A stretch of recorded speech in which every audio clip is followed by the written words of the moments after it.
Hello everyone, it's Friday, the weekend is here. I hope you have a good one. Liverpool tomorrow night, good game. Looking forward to that one.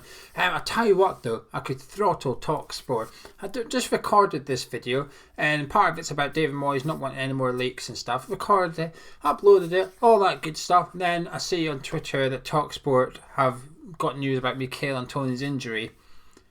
Ruined the whole video. Anyway, I'm going to discuss it anyway, but I've got a little bit of context. Can't put it up without that bit in it really, so I've had to redo the whole thing. Bloody TalkSport.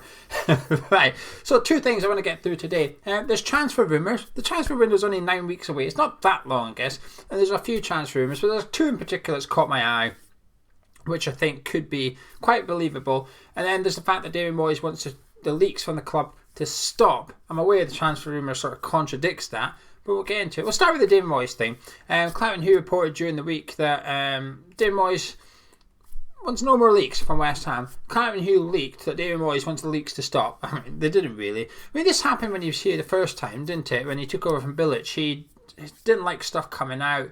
It doesn't make the club look good. In particular, he doesn't like his team news and his lineups being released early and stuff. He wanted it to stop, and I think it did a little bit back then, but not completely. He's back again, and the same thing. He wants the same thing. Hush, hush. To be honest with you, I think he sort of has done this. I felt like in the summer transfer window, I think the Ben Rama deal in particular, no one had a Scooby what was going on, even on deadline day, because Darren Lewis broke that he'd failed his transfer, his medical.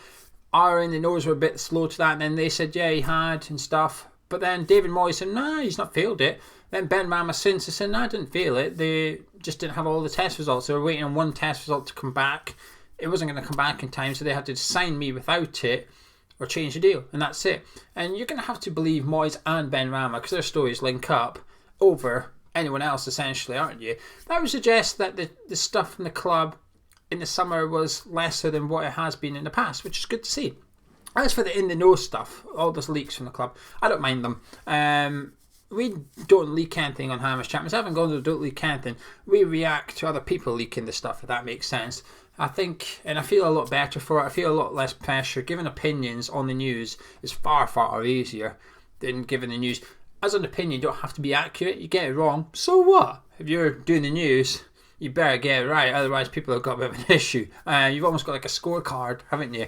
But I get on really well with X. I'm really good friends with him. Got all the time in the world for him. I don't agree with everything in the nose put out, but at the same time, I think if you're going to do it, you've almost got to do it all, haven't you? You can't pick and choose, because then you start to miss context in some things. If that makes sense. But I do know that himself and Clavin Hugh keep stuff back. There's some stuff that they get told that don't shed the club in a good light. And they are West Ham fans, so as West Ham fans think, oh, I'm not going to put that stuff out there. I'm going to keep that back a little bit. So I can understand why Moyes doesn't want his team news out though, because he sees us giving the other side an advantage. I do though don't think our lineups get leaked early. I'm aware X puts it out 15 minutes prior to it getting announced on the official site. So if it's a 3 p.m. kickoff on Saturday, the lineups are officially announced at 2 p.m. X puts them out at 1:45, 15 minutes early.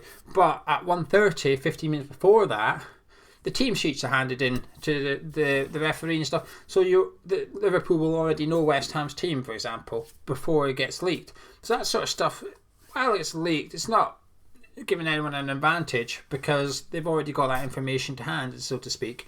The stuff don't bother me. There's some things I think it goes too far on. I made my feelings perfectly clear that I'm not keen on players' contract details being leaked. I think that's a bit too far. I do think though the club can use it to their advantage by to use the leaks, the in the nose, Clavin Hugh, X, whatever, to speak directly to the fan base indirectly. That makes sense, and I do think they've done it in a good way at times. That benefits them. It allows them to sort of dictate what's being said and the narrative and whatnot. So when it comes to the transfer budget, we got told early on in the transfer window there wasn't any money to spend. We're going to spend next to nothing.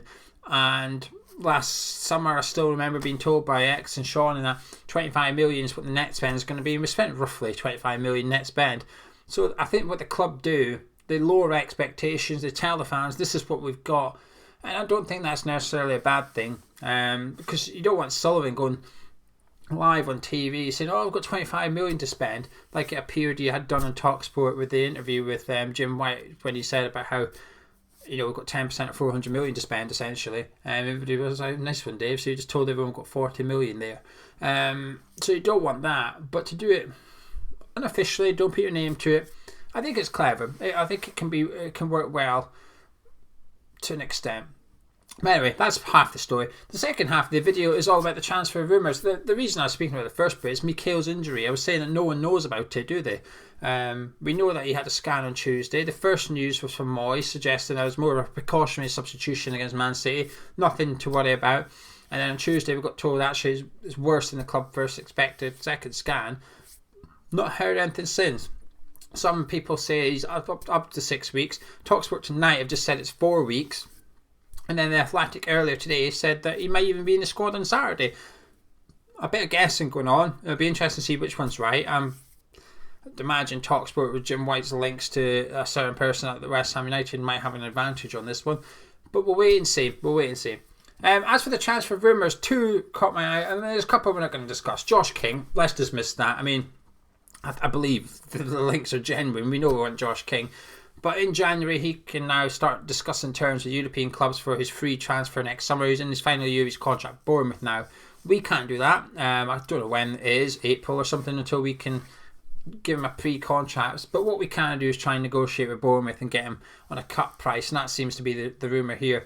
But the disadvantage we've now got is because Josh King can do that, and he wants to play, by the sounds of it, he wants to go play European football. He wants one last hurrah. I completely understand. So I think he's expecting or hoping for foreign clubs to come in that do have European football, can offer competitive wages to him, similar to what we're going to offer him, and he's going to sign for them on a pre-contract and off he goes for free.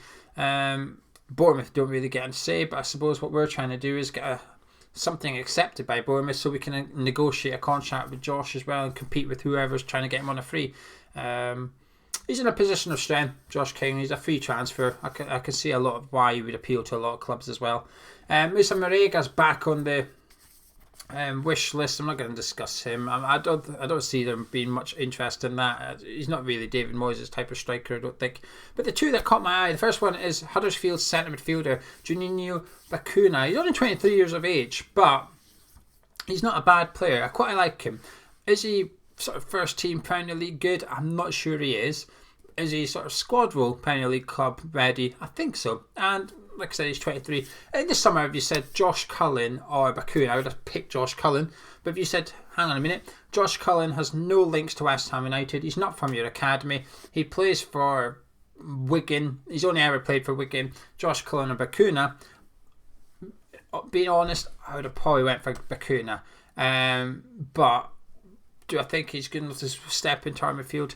Not particularly. I think he's in his final year of his contract as well, so his price will be quite low with Huddersfield. So possibly, I can see there being some sort of realistic link there. But the one that caught my eye more was Lundstram. John Lundstram, Sheffield United's centre midfielder. He's only 26. He looks a bit older. He sounds a bit older. Like he's one of those names you hear, and you're someone to guess how old he was. I would have guessed he was about 30 or something. I don't know why. I think it just feels like he's been around for a while. Anyway, this is an important bit of context though. Chris Wilder has confirmed that John Lundstram has rejected a long-term contract with Sheffield United. Now the important bit for me here is that Sheffield United want to keep him. They're not trying to sell him. They don't want to lose him. They want to keep him and make him a part of their plans going forward. He's a reasonably key first-team player. He's in and out of the first team at times. I think if everybody was fitting on form, I don't think he would make that midfield three. I think Sander Berg's now in there with John Fleck and probably Norway because he's defensive midfielder, but I don't think Lundstram would start, but I think he'd be the fourth choice, so that makes sense. I can see why West Ham want him. The price tag that's been attached to him because he's in his final year at Sheffield United, if we go for him in January, is 700,000. It's peanuts, isn't it? I mean, if I was Sheffield United, bear in mind I think they're going to be in a relegation battle this year, I think I'd rather just risk losing him for free. I'd say, no, you stick around till the end of the season, get us out of this relegation battle, please. For 700,000, they're not going to replace him. So why would you lose such an established player for such little money when your Premier League status is at stake? I don't know.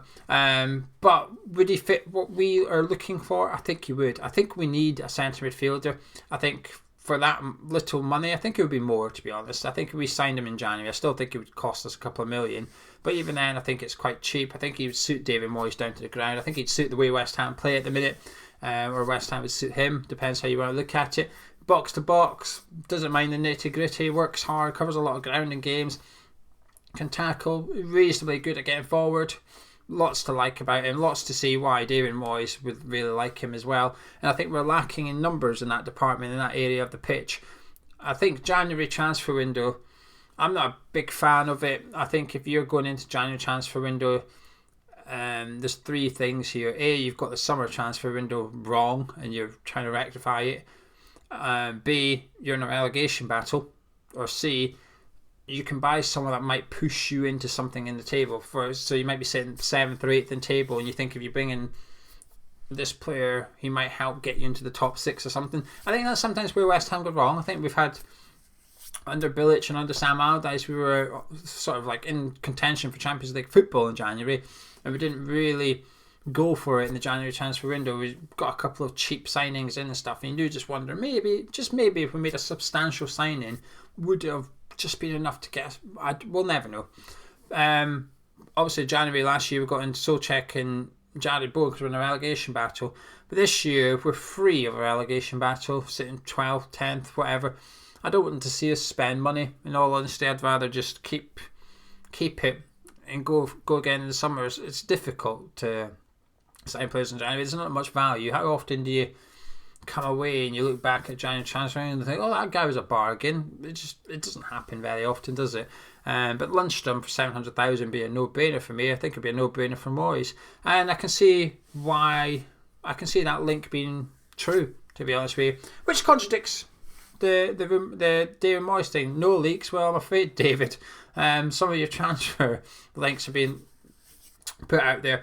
But I do think it's good to see that we are sort of trying to plan ahead, because it felt like in the summer when the transfer window opened, we were a little bit behind with planning and identifying which players we wanted to go after. So if these are true, it's good to see that come the 1st of January, we know which one or two players that we're going to go in and try and sign, because there must be money there. You can't have it both ways. The Ben Rama money, we either, in theory, allocated this summer's budget to Ben Rama, so next summer we should still have the 30 million or something ready to go. Or Ben Rama is next summer's signing, therefore we've got 20-25 million now ready to go in January or something. You can't have it both ways, counting the same pound twice essentially, which they do sometimes, don't they? They say, oh well, we spent 100 million under Pellegrini, but we still owe 87 million pound for players. Well, yeah, but part of that 87 million is also the 100 million you're alluding to. You're counting the same dollar twice on occasion. Doesn't sit well with me, that. Anyway, I'm going to shut up now. I'm going to disappear. That's what I want to talk about. David Moyes doesn't want any leaks. Good luck with that, Dave. And some transfer rumours. 9 weeks of this to go. We'll pick up some points in between now and then as well. Enjoy the game at Anfield. Hopefully we get a good win. I'm still feeling, to be fair, that if Antonio is out, that's a bit of a knock to the optimism and stuff, but I don't know, it's got a good feeling. Drop a like on the video if you enjoyed it. It's the Scout. You're out here, and enjoy your weekend, ladies and gentlemen. I'll see you tomorrow.